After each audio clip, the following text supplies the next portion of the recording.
just feels very warm and smart. I think this film really caters to the young person inside of you.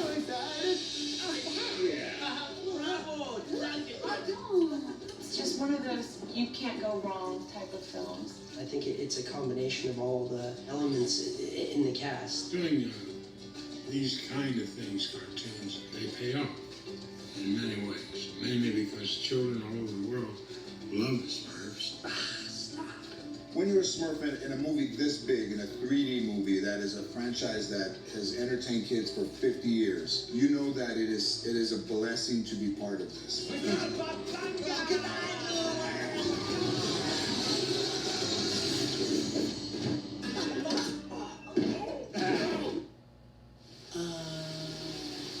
Smurfs, you may want to take a look at this.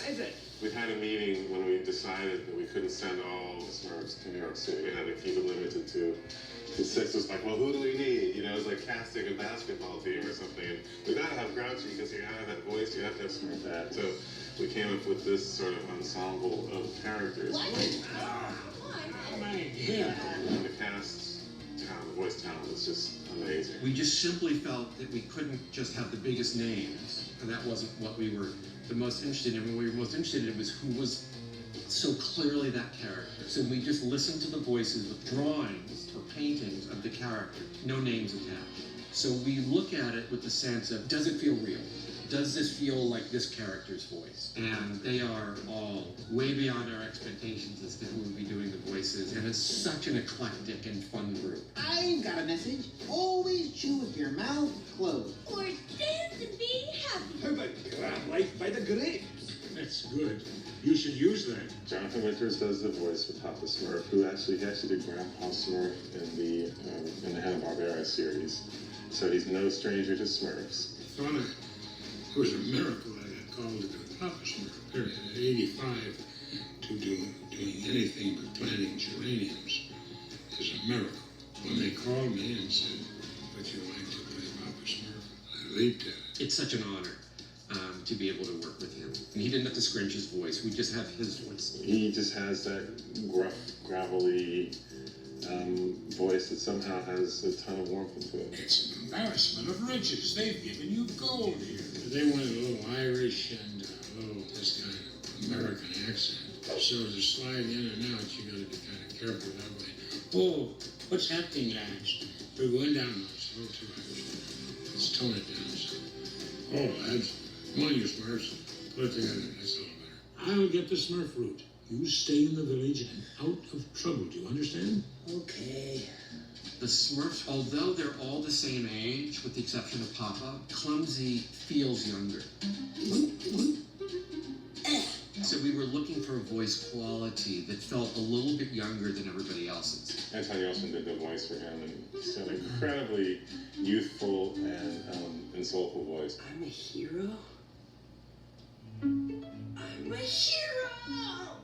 Clumsy's voice doesn't sound necessarily like mine. It's like mine, but it's a little pitched higher, you know, and it's a little more full of joy, you know, and enthusiasm for life. Not that my tone of voice isn't full of enthusiasm for life, but I think Clumsy's is significantly greater than mine. He's so pure at heart, and I think that's the key, is he's so committed to being honest and helping, and it's a inspiring thing. Yes! Coffee! You're going the wrong way! Smurfette. We listened to many, many voices, and we were slightly stunned to find out the person that Raja and I chose was Katy Perry. What? I got a call, and they said they had heard my voice, very unsolicited.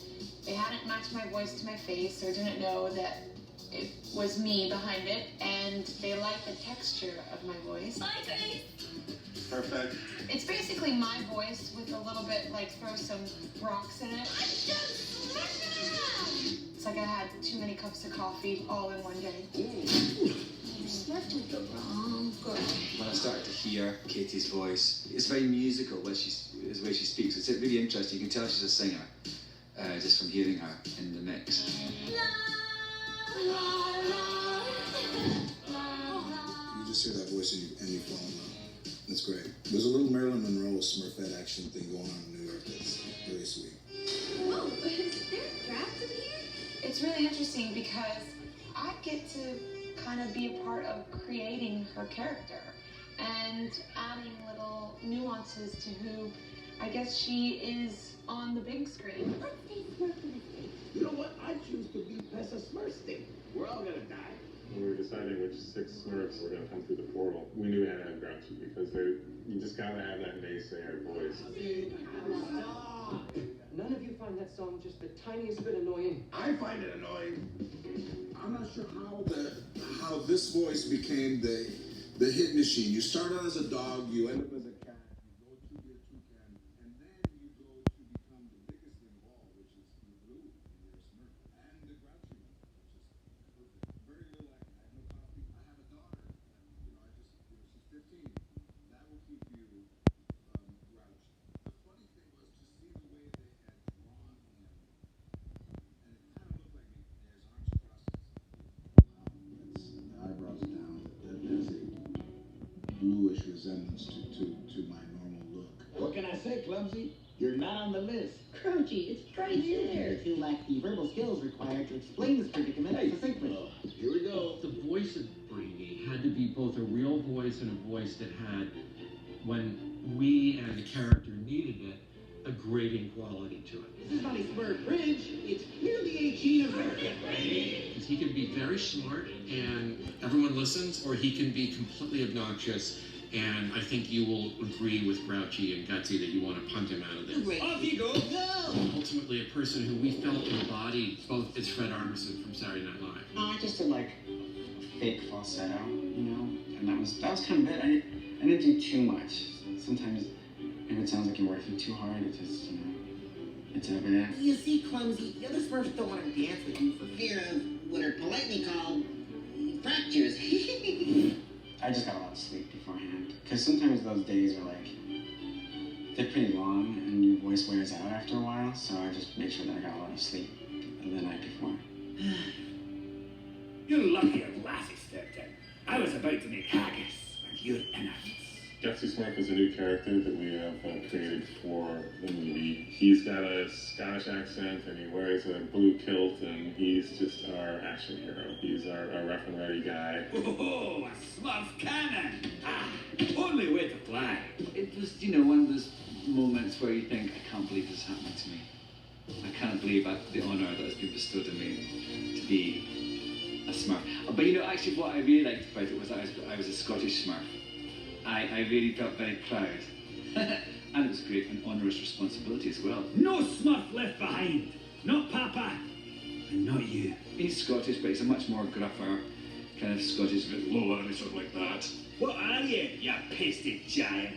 I quite enjoyed that process of just finding the character. Yes, they're my enchanted forest. It's right that it takes so long and it's so specific, because it's really every line is a kind of huge part of that character's existence. Smurf hard!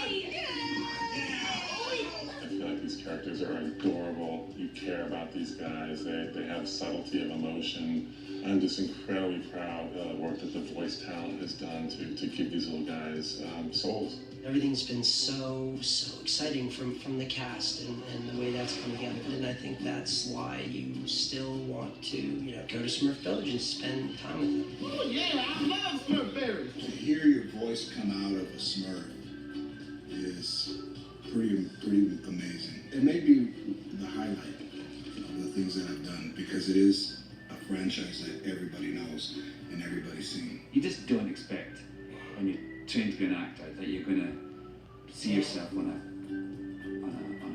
a popcorn bag. And I have to say, I find all that very satisfying.